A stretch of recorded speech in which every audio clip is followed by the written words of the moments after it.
Part 13 की शुरुआत होती है, जहाँ पर हेइन और यूनवो शहर जाने के लिए निकलते हैं और सभी लोग उन दोनों को गुड बाय कहते हैं कि तभी वहाँ पर सॉन्ग की मॉम यानी कि डैड की दोस्त की माँ भी आ जाती है और उससे ख्याल रखने के लिए बोलती है। सॉन्ग की माँ की भूलने की बीमारी है, लेकिन वो यूनवो को पहचान जाती है और बोलती है कि डिवोर्स कोई बड़ी बात नहीं है बेटा, मुझे भी डिवोर्स लेना था, जब मौका था तभी मुझे डिवोर्स ले लेना था।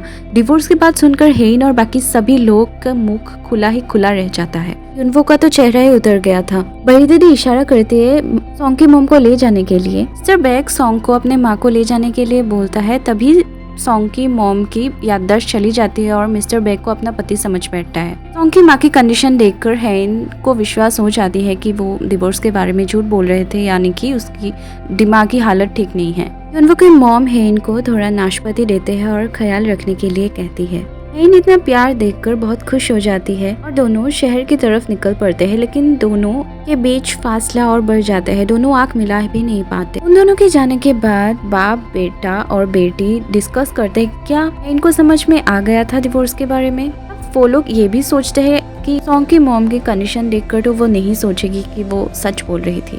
उन दोनों में कुछ तो हुआ है, क्योंकि वो लोग आई कांटेक्ट भी नहीं कर रहे थे। 4 साल पहले उन लोगों के बीच इतना प्यार था, अब क्या हुआ। तब 4 साल पहले की सीन दिखाया जाता है, जहाँ पर मिसॉन हेइन को पैसे देती है यूनवो से ब्रेकअप करने के लिए। हेइन की आइडेंटिटी किसी को पता नहीं था, इसलिए मिसॉन समझती थी कि हेइन बहुत गरीब घर की लड़की है और वो नहीं चाहती थी कि गरीब घर की लड़की यूनवो शादी करी, इसलिए वो पैसे ऑफर करती है हेइन को यूनवो से ब्रेकअप करने के लिए। मिसॉन कहती है तुम कितनी गरीब हो, मेरी दादी के जमाने के कपड़े पहनती हो। तब हेइन बोलती है कि वो विंटेज कपड़े प्राइस पता नहीं लगती है कि तभी मिसॉन बोलती है कि मेरे भाई से ब्रेकअप कर लो। हेइन बोलती है कि कभी नहीं। तब मिसॉन बोलती है तुम बड़ी चालाक लड़की हो जो मेरे भोले भाई को प्यार में फंसाने आ गए हो। अमीर और जॉब करने वाली लड़की मेरे भाई से शादी करने के लिए मर रही है। कि तभी यूनवो आ जाता है और दीदी पर चिल्लाता है और बोलता है कि क्या बोला आपने उसको। यूनवो हेइन का हाथ पकड़कर पीछा कर लेता है और दीदी को बोलते हैं अब ड्रामा देखना बंद कर दो, ड्रामा में ही ये सब होता है, पैसे देकर ब्रेकअप करना। हेइन बोलती है ड्रामा में तो बहुत पैसे देते हैं, लेकिन ये तो चिल्लर है। दीदी बोलती है मैं तो तुम्हारी पीछा छुड़ाना चाहती थी इस लड़की से, और बोलती है वैसे भी ये लड़की तुम्हारी टाइप की नहीं है। ये सुनकर हेइन यूनवो को हाथ छोड़ने के लिए बोलती है और मिसॉन से पूछते है तो इसकी टाइप की कौन है। अब दीदी बोलती है कि यूनवो को सॉफ्ट काइंड हार्टेड गर्ल पसंद है जिसको प्रोटेक्शन की जरूरत है, तुम तो वैसी बिल्कुल नहीं हो। हेइन यूनवो को घूरती है।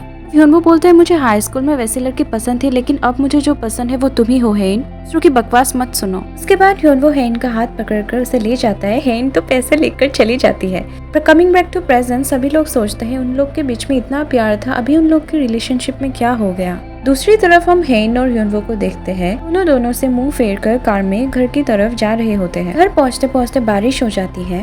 वो छाता लेकर हेइन को पता करती है, लेकिन हेइन आगे आगे जा रही होती है। यूनवो भी हेइन को बारिश से बचाने के लिए दौड़ दौड़ के उसके पीछे पीछे जाता है। हेइन बोलती है कि मैं तुम्हारी वेट नहीं कर रही थी, मत सोचना कि तुम्हारी वेट कर कर मैं कल रात सोई नहीं, लेकिन ये तो सच था। हेइन यूनवो से बहुत नाराज थी, इसलिए वो ऐसी बोल रही थी। यूनवो बोलते है हाँ मुझे पता है तुमने मेरा वेट नहीं किया।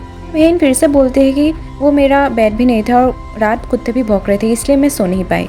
वो बोलते हैं हाँ मुझे पता है तुमने कभी मेरा वेट नहीं किया। सुन के तो हेइन को और ज्यादा गुस्सा आ जाते हैं, लेकिन वो देखते हैं कि यूनवो भीग रहा है। तब वो बोलते हैं कि छाता अच्छे से पकड़ो, लेकिन यूनवो को तो कुछ पड़ी ही नहीं थी। वो हेइन के ही बारे में सोच रही थी कि हेइन बीमार ना पड़ जाए, इसलिए बोलती है तुम जल्दी चलो नहीं तो बीमार पड़ जाओगी। उसके बाद यूनसुक आ जाता है। हेइन को पूछता है तुम क्या कर रही हो इतने बारिश में, भीग जाओगे, चलो अंदर चलते हैं। ऐसे कर कर हेइन को कंधे में पकड़कर वो अंदर ले जाते हैं और हमारे यूनवो बेचारा तो देखते ही रहता है। युंगसुंग और हेइन ड्राइंग रूम पे बैठते हैं कि तभी यूनवो भी पहुंच जाता है और हेइन चेंज करने के लिए चली जाती है। यूनवो युंगसुंग से पूछता है तुम यहाँ कैसे। तब युंगसुंग बोलता है कि मुझे हेइन के मॉम ने बुलाया, उनको शायद बुरा लगा होगा कि मैं होटल में रुका हूँ, इसलिए मुझे यहाँ पर गेस्ट रूम में रहने के लिए बुला लिया। और बोलता है कि हेइन और मुझसे मिलकर बहुत सारे काम करने, इसलिए मुझे गेस्ट रूम में रहना ही ठीक होगा। ये सब सुनकर यूनवो को तो एकदम अच्छा नहीं लगता और वो चला जाता है। दूसरी तरफ हम हेइन को देखते हैं। उसके हाथ में लाइफलाइन की रेखा किसी ने ड्रॉ कर दी थी पेन से। वो तो सोच में पड़ जाती है किसने किया होगा। उसके बाद हाथ को धोने लगती है, लेकिन स्याही इतना ही ज्यादा अच्छा था कि वो जा ही नहीं रहा था। उसके बाद वो युंगसुक के पास आ जाता है और पूछता है यूनवो कहाँ चला गया। तब युंगसुक बोलता है कि ऊपर ही गया होगा, तुमने नहीं देखा। तब हेइन बोलते हैं कि नहीं देखा। तब युंगसुक बोलता है क्या तुम लोग अलग अलग कमरे में रहते हो। ये सुनकर तो हेइन चुप हो जाती है। तो पास में दिखाया जाता है कि युंगसुक बटलर से पहले ही ये जानकारी ले चुका होता है कि हेइन और यूनवो अलग अलग सोते हैं और उन दोनों में बनती नहीं है। रा बोलती है उन दोनों में बनती नहीं है, फिर भी पेनी के मामले में सभी लोग योनवो की ही जानकारी लेते हैं क्योंकि वो बहुत ऑनेस्ट है और अच्छी जानकारी देता है। इसलिए हमें योनवो को निकालना पड़ेगा इस घर से, तभी जाकर हमारी प्लान कामयाब होगा। कमिंग बैक टू प्रेजेंट, योंगसुक हेन से पूछता है तुम दोनों के बीच कुछ हुआ है? हेन बोलते है कुछ भी तो नहीं।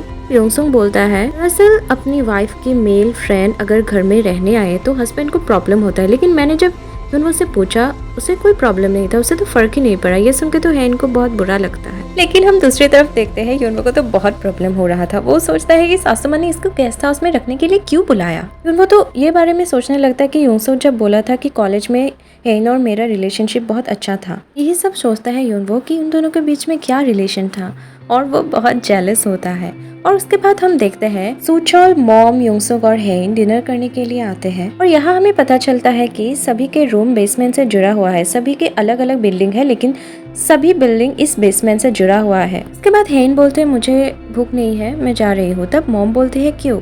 ससुराल में तो बहुत हंस के खाना खाया था। सूचोल बोलता है तुम्हारी वीडियो किसी ने सोशल मीडिया पे अपलोड कर दी थी और हम लोग की PR टीम को बहुत परेशानी झेलनी पड़ी है वीडियोस हटाने के लिए। हेन मॉम से बोलते हैं कि आपको क्या प्रॉब्लम है? मॉम बोलती है मुझे कोई प्रॉब्लम नहीं है, लेकिन तुम बहुत रेयरली हंसती हो इसलिए मैंने बोला। अब हेन बोलती है आप भी तो मुझसे अच्छे से रेयरली ही बात करती है। मॉम बोलती है अच्छे से बात करने के लिए है ही क्या? तो इसलिए हेन बहुत गुस्सा हो जाती है और बोलती है आप लोग एंजॉय करें अपना डिनर, और ऐसे करके चली जाती है। और इधर तो चूसॉल योंगसुक को मस्का मारने लग जाता है और अपना तारीफों के पुल बांधने लगता है, लेकिन असल में तो वो एक नल्ला होता है जो कि योंगसुक को भी पता था, इसलिए वो हंस पड़ता है उसकी बातें सुनकर। तो हेन फिर से अपना चेकअप करवाने आते हैं। यूरोप में जिस मेडिकल सेंटर ने हेन को ठीक करने का दावा किया था वो लैब जर्मनी में था। तो डॉक्टर बताते जो उन्होंने तुम्हारा रिपोर्ट भेजा उस हिसाब से वो तुम पर एक कैंसर ट्रीटमेंट यूज वाले हैं जिससे वो तुम्हारे ब्लड सेल्स से इम्यून सेल्स को कार्टी सेल्स में ट्रांसफॉर्म कर देंगे, क्योंकि ट्यूमर सेल्स को हटाने के काम में आते हैं। लेकिन ये ल्यूकेमिया के पेशेंट को ठीक करने के लिए किया गया है, अभी तक ब्रेन ट्यूमर का ठीक करवाने के लिए ये अभी तक इसका इस्तेमाल नहीं हुआ है। तब हेन बोलते हैं उन लोगों ने तो बताया था कि मेरे बचने के चांस 50% से भी ज्यादा है। डॉक्टर बोलते हैं ये ट्रीटमेंट करके सुधार तो आया है कुछ पेशेंट पे, इसलिए उन लोगों ने दावा किया है, लेकिन कम्प्लीटली ठीक नहीं हुआ है। हेन बोलते हैं मैं ठीक होंगी, मुझे पूरी दुनिया में ढूंढना पड़े लेकिन मैं मेरा इलाज ढूंढ कर रहूंगी और मैं जिंदा रहूंगी। अब हेन जिंदा रहती है या उसके पास 3 ही महीने हैं, ये तो हमें पता चलेगा अगले पार्ट के लिए। तब तक के लिए लाइक, सब्सक्राइब एंड शेयर करना मत भूलिएगा। Thank you for watching.